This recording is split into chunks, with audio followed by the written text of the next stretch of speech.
총독의 군병들이 예수를 데리고 관정 안으로 들어가서 온 군대를 그에게로 모으고 그의 옷을 벗기고 홍포를 입히며, 옷을 벗기고 홍포를 입혔다는 것은 그 당시에 왕을 상징하는 거죠. 그렇게 왕의 옷처럼 입히고, 그러면 왕은 무엇을 쓰고 있어요? 왕관을 쓰고 있죠. 그 왕관 대신에 뭘 씌웁니까? 가시관을 씌워요. 그리고 왕이 항상 호를 들고 있잖아요. 뭘로 손에 또 쥐게 해요? 여기 뭐라고 나옵니까? 갈대를 손에 쥐게 하는 거예요. 다시 말해서 모양은 모두 뭐예요? 왕의 모습, 왕의 형상으로 만들어 놓는 거예요. 그리고 그 앞에 침을 뱉고 갈대를 빼앗아 그의 머리를 치더라, 이렇게 얘기해요. 그 앞에 나온 장면은 뭐냐면 그들이 희롱하면서 유대인의 왕이여 평안할지어다 하고 그 앞에 절까지 하는 거예요. 이런 장면에서 여러분, 그 군중들이 느꼈던 건 어떤 걸까요? 그런 거 보면 어떻게 해요? 불쌍해, 구해줘야 돼, 그럴 것 같죠? 안 그래요. 같이 욕하고 같이 비난하고 같이 조롱하고, 여기서 보는 것처럼 희롱하고. 왜 로마 군병들이 그랬을까요? 군중들에게 그걸 보여주는 거예요. 그리고 군중들이 그를 조롱하도록 만드는 거예요. 동조시키기 위해서 그렇게 하는 것이죠. 저는 오늘 말씀 보면서 우리 삶 가운데도 그런 게 있지 않는가 생각했어요. 물론 나는 주동자가 아니에요. 그럴 수 있어요. 크리스찬들의 대부분은 주동자가 아니에요. 근데 직장에서나 사회생활 할 때, 또 친구 간의 관계에서 어때요? 누군가가 조롱을 당하고 희롱을 당하면 어떻게? 거기 동조하지 않나요? 예수님은 지금 유대인의 왕으로서, 아니 온 인류의 왕으로서, 온 세상의 왕으로서 계신 분인데 겉모습은 어때요? 찢기고 상하고, 쉽게 말해서 눈이 뭐 맞아가지고 퉁퉁 불어텄겠죠. 뭐 피가 났겠죠. 그러면서 가짜 옷 같은 그런 걸 옷을 입고, 이 왕관 대신에 가시면류관을 쓰고, 그리고 홀 대신에 갈대를 짚고, 얼마나 형편없는 모습입니까? 그걸 연출하는 거죠. 그리고 그 앞에서 로마 군병들이 막 절하는 척하면서 그렇게 놀리는 거죠. 그렇게 퍼포먼스가 이루어진 다음에 예수님이 이제 끌고 가는 거예요. 그러면 이미 막 흥분한 군중들은 어떻게 해요? 이 사람의 죽음을 보기 위해서 가는 거예요. 여러분, 정상적인 경우라면요, 십자가에 사람 못 박는 거 못 봅니다. 근데 지금 이건 집단적인 광기가 일어난 거예요. 그러면 우리는 안 그런 것 같죠? 우리도 여전히 집단적 광기에 휩싸여 있어요. 지금 저희 가슴 아픈 게 뭐냐면, 이란 그렇게 미사일 공격을 당하고 수백 명이, 수천 명이 지금 사망하는데 우리 아무런 느낌이 없잖아요. 심지어 어떻게 해요? 이란 저거 당해도 싸, 이렇게 생각하는 분들도 계시거든요. 우리는 지금 집단적 광기에 빠져가지고 예수님을 십자가에 못 박으러 했던 그 군중 속에 우리가 지금 있는 거예요. 그래서 찬양할 때 뭐라고 했어요? 내가 예수를 부인한 거고, 내가 예수를 십자가에 못 박은 거예요. 고난주간에 예수님의 고난 슬퍼해야죠. 근데 그런 감정적인 것에 여러분 속지 마세요. 감정에 휘둘리지 마시고 어떻게 해야 돼요? 지금 그 군중 가운데 우리가 어떤 존재인가를 생각해 보라는 거예요. 나는 혹시 지금 예수님을 못 받고 있는 건 아닌가? 나는 예수님을 조롱하고 있는 것은 아닌가? 생각해 볼 문제라고 하는 것이죠. 32절에 보면 시몬이란 구레네 사람을 만남에 예수님께서 십자가에 달리시기 전에 그 자신의 십자가를 짊어지고 가시는데, 많은 분들이 오해하는 게 보면 십자가 전체를 갖다가 끌고 가는 걸로, 짊어지고 가는 걸로 이렇게 생각하거든요. 아니, 그런 그림이 아니에요. 여러분, 만약에 사람을 십자가에 못 박으려면 십자가의 크기가 얼마나 될까요? 사람보다는 훨씬 커야 되죠. 그걸 통나무로 만들었다고 생각해 보세요. 그건 못 짊어지고 와요. 정확한 그림은 뭐냐면 십자가의 세로대는 이미 거기에 세워져 있고 가로대를 지고 가는 거예요. 자기가 그 십자가의 가로대를 지고 가는데, 예수님은 이미 찢기셨고 맞으셨고 지금 피를 흘리셨어요. 그러니까 어떻게 해요? 그 십자가를 가지고 갈 수 있어요, 없어요? 갈 수 없는 거예요. 그러니 어떻게 해요? 자꾸 쓰러지고, 우리가 영화에서 보는 것처럼 넘어지고. 로마 군병들은 생각했어요. 이러다간 어디서 죽겠구나? 가다가 죽겠구나. 그럼 어떻게 해요? 그냥 지나가는 사람 한 사람을 잡아가지고 십자가를 지게 해요. 그게 누구였다? 구레네 시몬이라는 사람이었어요. 알렉산더와 루포의 아버지로 나오죠. 그 루포의 아버지 시몬은 자원해서 십자가를 졌어요? 아니요. 강제로 졌어요. 여러분, 우리가 살아가면서 예수 믿으면서 강제로 해야 될 때 있어요. 여러분, 그 강제가 여러분에게 축복되기를 소망합니다. 이게 무슨 말이에요? 강제라도 그 십자가를 졌던 구레네 시몬은 어떻게 돼요? 그곳에서 그리스도를 만나요.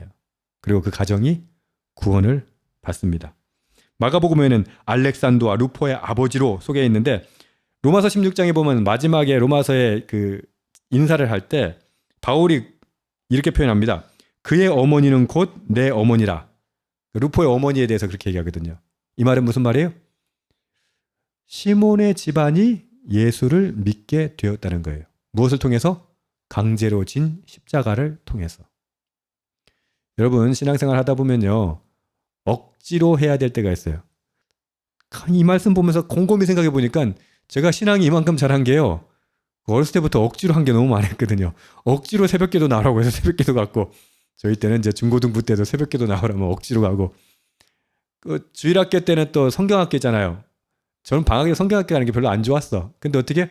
선생님이 억지로 오라고 하니까 억지로 가고, 중고등부, 청년부 시절을 거치면서 억지로 새벽기도 하고, 억지로 봉사하고, 억지로 또 하나서 했던 일들이 결국은 예수 그리스도를 만나는데 큰 통로가 되었다는 걸 깨닫게 되는 거예요. 여러분들이 그냥 의무로 주어졌다 하더라도, 억지로 주어졌다 하더라도 주님의 십자가 있다면, 사명이 있다면 그냥 짊어질 수 있기를 축복합니다. 아멘. 그렇게 짊어지면 어떻게 돼요? 그럼 복을 받는 거예요. 은혜를 누리는 거예요. 원하지 않지만 믿음의 자리로 부름받아 순종을 통해서 인생의 방향이 바뀌는 거죠. 저와 여러분에게 이런 은혜가 있기를 다시 한번 축복합니다. 아멘. 예수님은 이제 골고다 해골이라는 곳에 이르러서 쓸개 탄 포도주를 받습니다. 쓸개가 탔다는 건 여기서 말하는 쓸개즙을 말하는 게 아니고 쓴맛이라는 표현이고요. 이게 대부분은 십자가 처형을 받는 사람들에게 이게 일종의 뭐라고 그러죠? 진통제라고 해야 되나요? 그 마취제라고 해야 되나요? 그런 거예요. 그래서 십자가에 이제 못으로 박히거나 할 때 통증을 갖다가 감소시키는 그런 포도주예요. 예수님께서 맛을 보시고는 마시지 않으셨어요. 왜요? 예수님이 지금 필요한 건 마취제가 아닌 거죠. 예수님 뭐예요? 순종하셔야 되기 때문에 그 고통을 그대로 감당하시기로 작정하신 거죠. 예수님은 십자가에 못 박힌 후에 옷이 제비 뽑히고, 그 다음에 예수님의 머리 위에는 유대인의 왕 예수라고 한 죄패가 붙어 있었습니다.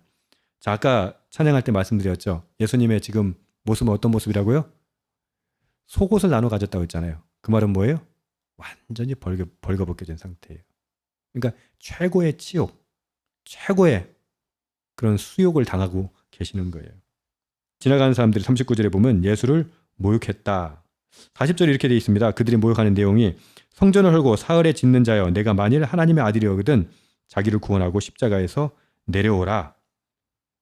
그와 같이 대제사장들도 서기관들과 장로들과 함께 희롱하여 이르되 그가 남은 구원하였을 때 자기는 구원할 수 없도다. 그가 이스라엘의 왕이로다.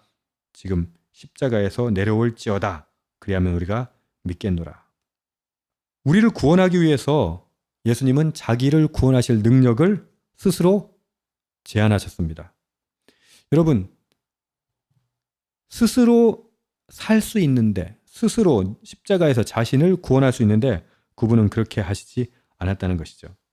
능력이 없어서 내려오지 못한 자리가 아니라 죄인 우리들을 살리기 위해서 끝까지 머무르신 것이 십자가다라고 이야기합니다. 우리 버전으로 하면 어떻게 해야 돼요? 예수님이 십자가에서 뭐 툭 빼고 내려가지고 어떻게 해야 돼? 다 그냥 심판해야 돼. 현대사회, 특히 오늘날 이 사이다 복수라고 하는 영상이 자꾸 뜨는 이유가 뭐예요? 정의를 스스로 이뤄내야 된다고 믿거든요. 다른 말로 할게요. 예수님의 자기의 능력을 증명해야 진짜가 된다고 생각하거든요. 이게 보편화된 생각이에요. 그런 우리 시대의 예수님의 그런 죽음을 어떻게 여러분들 우리가 받아들일 수 있을까요? 못 받아들여요. 왜? 우리가 만약에 그 현장에 있었다면 우리도 어떻게 생각했을까요? 저 예수 잘못 가짜네. 하나님의 아들 아니네. 왜? 진짜 하나님의 아들이면 어떻게 해야 돼? 십자가에서 내려와야지. 모시고 뭐가 싹 빠지고 어떻게 해요? 무슨 어벤져스처럼 쫙 하면서 나타나가지고 전부 다 그냥 뭐 핵폭발 위력급으로 다 복수해야지. 그렇지 않나요? 자기 증명의 시대를 살고 있잖아요. 자기 능력을 드러내라 라는 시대를 살고 있잖아요. 근데 십자가의 길은 어떤 겁니까? 자기 부인의 길이에요. 십자가의 길은 자기 능력을 드러내는, 자기를 드러내는 길이 아니라 자기 부인의, 자기 증명이 아니라 자기 부인의 길이다라고 이야기하고 있는 것이죠. 사람들은 예수님이 자신의 존재를 증명하기를 바래요. 무엇으로? 능력으로. 여러분, 교회에게 요구하는 게 그거예요. 교회의 능력을 보이라고 그래요. 교회의 능력을 드러내라고 그래요. 여러분, 근데 성경이 말하는 건 뭐예요? 자기 부인이에요. 예수님이 능력이 없어가지고 십자가에서 안 내려와요? 아니에요. 여러분, 크리스찬은요, 능력이 있어도 그 능력을 내려놓는 거예요. 그래서 세상 사람들 보기에는 어떻게 해요? 바보 같죠. 좀 머저리 같이 당하고 산다고 하죠. 속고 산다고 하죠. 저 분명히 능력이 있으면 어떻게 이길 텐데 저렇게 왜 바보처럼 저렇게 당하고 있지? 근데 그게 뭐라고요? 십자가의 길. 그래서 예수님 뭐라고 말씀하세요? 자기를 부인하고 자기를 내려놓고 그리고 십자가를 따르라고 한 거예요. 그렇게 말씀하신 예수님께서 십자가에서 야, 십자가에서 내려봐라. 그래서 내려간다면 구원을 이루실 수 있나요? 없죠. 결국은 져야만, 죽어야만 사는 것, 그것이 하나님의 방법이에요. 하나님의 길인 것이죠. 여러분, 우리는 십자가를 지지 못해요. 왜요? 사이다 복수 때문에. 나는 절대 당할 수 없어. 여러분, 십자가를 지기 위해서 내가 포기해야 할 자기 구원은 무엇입니까? 야, 증명해봐. 내가 포기해야 할 그 증명의 능력은 무엇입니까? 저는 이 고난주간을 맞아서 우리가 그것을 포기할 수 있기를, 우리의 능력을 포기할 수 있기를, 그리고 묵묵히 주님의 십자가를 질 수 있기를. 나를 따라오려거든 자기를 부인하고 제 십자가를 지고 나를 따를지라. 예, 교회의 능력은, 크리스찬의 능력은 바로 여기에 나옵니다. 여러분, 이기려고 하지 마세요. 여러분의 능력을 증명하려고 하지 마세요. 하나님의 뜻이라면 그 십자가를 지고 묵묵히 따르십시오. 지금은 비록 세상에서 조롱받고 세상에서 인정받지 못하고 바보 취급당하고 그럴지라도 주님, 내가 십자가를 지겠습니다. 특별히 이 십자가가 내가 원하지 않았던 십자가라 할지라도 구레네 시몬처럼 어떻게 해요? 불평 대신 감사로 지게 하여 주시옵소서. 그래서 그 십자가가 나와 내 가족과 내 이웃과 온 나라와 열방이 그렇게 주님을 만나는 접점되게 하여 주시옵소서. 기도하는 저와 여러분 되기를 소망합니다. 아멘.